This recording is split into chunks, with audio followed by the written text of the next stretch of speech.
स्वयंपाकात स्वादाची जान, डीएम मसाले तुमच्या घराची शान. छत्रपती शासन महिला गृह उद्योग कबनूर इचलकरंजी घेऊन येत आहेत अस्सल परंपरेची मराठमोळी चव म्हणजेच डीएम मसाले. मटन मसाला, चिकन मसाला, धणे पावडर, गरम मसाला, बिर्याणी मसाला, तिखट चवदार मसाले आणि चटणी म्हणजेच डीएम मसाले. तर आजच आपल्या जेवणाची रंगत वाढवण्यासाठी केमिकल विरहित डीएम मसाले, गृहिणींच्या मनातले मसाले आणि चटणी अवश्य वापरा. डीएम मसाले महिला बचत गटाद्वारे करणारे स्वच्छ माफक दरामध्ये म्हणजेच डीएम मसाले.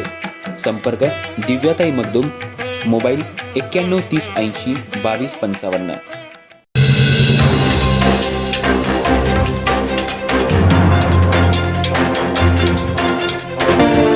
नमस्कार, मी तेजस्विनी मगदूम. एम मराठीमध्ये आपल्या सर्वांचं स्वागत आहे. पाहूयात ठळक घडामोडी. इचलकरंजी महानगरपालिकेच्या निवडणुकीच्या पार्श्वभूमीवर शहरातलं राजकारण तापू लागलंय. बाहेरून शांत दिसलेल्या वातावरणामागे मोठी अस्वस्थता दडलेली असल्याचं चित्र हळूहळू स्पष्ट होतंय. सर्वच प्रमुख पक्षांमध्ये आलबेल नसल्याचे संकेत मिळत असून विशेषतः शिवशाहू आघाडीतील अंतर्गत कुरबुरी आता उघडपणे चर्चेचा विषय ठरतायत. शिवशाहू आघाडी ही अनेक छोटे मोठे पक्ष, गट आणि स्थानिक नेत्यांच्या बळावर उभी आहे. मात्र निवडणुकीच्या तोंडावर उमेदवारी वाटप, आर्थिक व्यवहार आणि निर्णय प्रक्रियेत होणारं केंद्रीकरण यामुळं आघाडीतील असंतोष उफाळून येऊ लागलाय.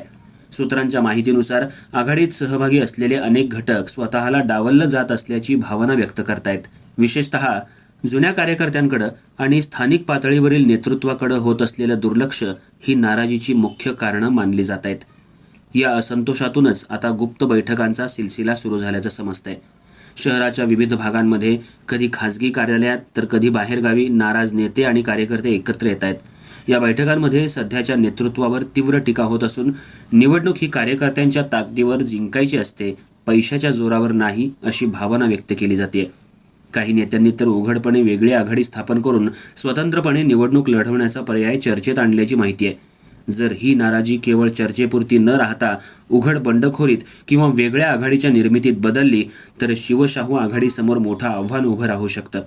मतविभागणीचा धोका हा आघाडीच्या दृष्टीनं सर्वात मोठा आहे. यापूर्वी राज्यातील आणि इतर शहरातील महापालिका निवडणुकांमध्ये विरोधी मतांचं विभाजन झालं आणि त्याचा थेट फायदा भाजपला मिळाल्याचं चित्र अनेकदा पाहायला मिळालं. इचलकरंजीमध्येही तशीच परिस्थिती निर्माण होण्याची शक्यता आता नाकारता येत नाही. या साऱ्या गोंधळात भाजप मात्र संघटनात्मक दृष्ट्या सज्ज असल्याचं दिसतंय. मजबूत बूथ यंत्रणा, स्पष्ट नेतृत्व आणि शिस्तबद्ध नियोजन यामुळे भाजप या परिस्थितीकडे संधी म्हणून पाहते. विरोधी आघाड्यातील विसंवाद, नाराजी आणि संभाव्य बंडखोरीचा फायदा उचलण्यासाठी भाजप रणनीती आखत असल्याची चर्चा राजकीय वर्तुळात रंगली आहे. एकंदरीत इचलकरंजीतील राजकीय गणितं झपाट्यानं बदलत आहेत. आघाड्यातील अंतर्गत संघर्ष, नव्या समीकरणांची शक्यता आणि भाजपची तयारी यामुळे येत्या काही दिवसात मोठ्या घडामोडी घडण्याची दाट शक्यता आहे. निवडणूक अत्यंत चुरशीची, रंगतदार आणि अनिश्चिततेनं भरलेली ठरणार हे मात्र आता निश्चित दिसतंय.